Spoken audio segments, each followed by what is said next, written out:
Hello বন্ধুরা, আমি আসলাম তোমাদের কাছে আমার একটা কথা শেয়ার করতে।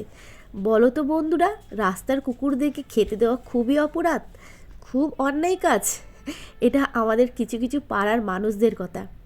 রাস্তার কুকুরদের খেতে দেওয়া বড় অপরাধ, তারা নাকি রাত্রে ঘুমোতে দেয় না তাদেরকে।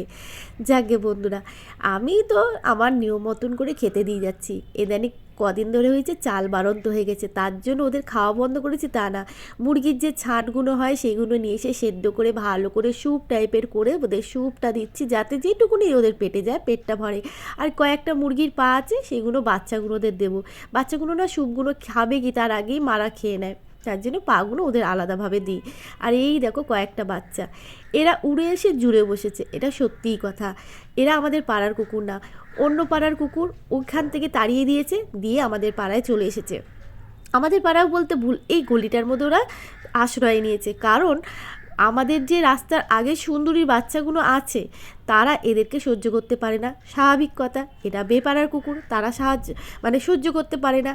আর আমাদের পাড়ার মানুষগুলো এদেরকে সহ্য করতে পারে না, যেহেতু এরা বেপাড়ার কুকুর।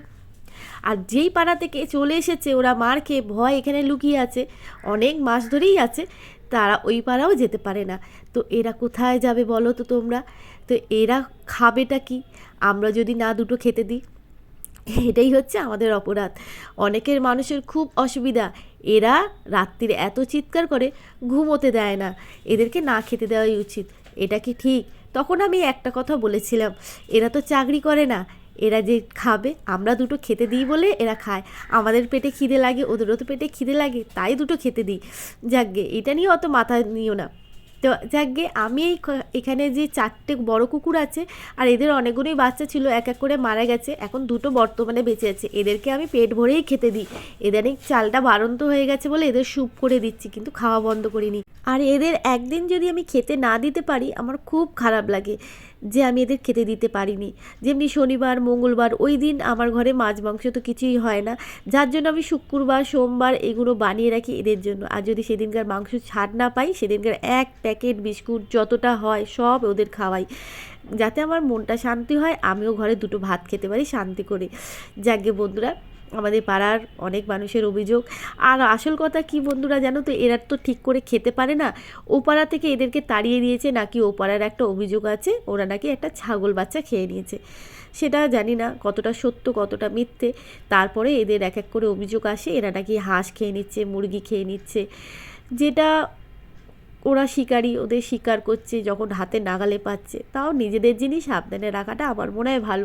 কিন্তু কি করব, আমি তো এদের কোনো দিন মারতে পারিনি, মারতে পারবও না। এরা কেন, কোনো কুকুরকেই মারতে পারিনি। আর এদের ছাড়াও রাস্তার সমস্ত কুকুরকে আবার বর্মশাই সবাইকে পেট পুড়িয়ে বিস্কুট খাওয়ায় দুবেলা।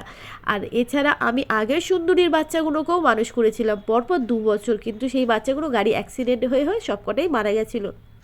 তারপর থেকে খুব খারাপ লেগেছিল যে হাতে করে বাচ্চাগুলোকে বড় করছি, তারপর বাচ্চাগুলো রাস্তায় বেরিয়ে গিয়ে এক এক করে সব মারা যাচ্ছে। খুব খারাপ লেগেছিল। তারপর থেকে আমি আর রাস্তার কুকুরদেরকে খেতেই দিতাম না, কিন্তু এদের প্রতি খুব মায়া হয়ে গেছে, তাই এদেরকে একটু খেতে দিই। কী আর করব, নিজেরা একটু খাচ্ছি যখন এদের খেতে দিই। চলো বন্ধুরা, টাটা।